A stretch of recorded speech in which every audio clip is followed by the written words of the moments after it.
तर नमस्कार गावालानो, मी घेऊन आलेलो याचा तिसरा भाग. या तिसऱ्या भागात आपण बघतलो म्युझियममधला त्यांनी एवढा छान बनवल्याने ना म्युझियमच्या आतमध्ये खूप काय काय असे बघण्यासारखी गोष्टी असतात.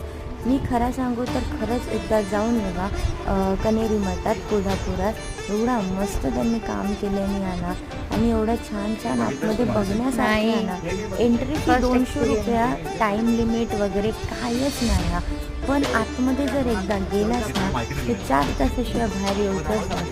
कारण की एवढे छान छान त्यांनी आतमध्ये काय काय बांधलेली आहे. आपले ऋषी संत महात्मे त्यांच्या आतमध्ये माहिती वगैरे दाखवल्याने या छान असं काय काय बांधून वगैरे त्या ठेवल्याने या मस्तच म्हणजे बघण्यासारखं वर्थ इट आहे. तुम्ही गेलास ना आतमध्ये असे एक एक काही त्यांनी माहितीसुद्धा लिहिलेली आहे की बाबा कोण असत ते, त्यांची माहिती त्याच्या बाजू का खरंच. आणि परत ऑपरेशन्स त्यावेळी ऑपरेशन्स कसे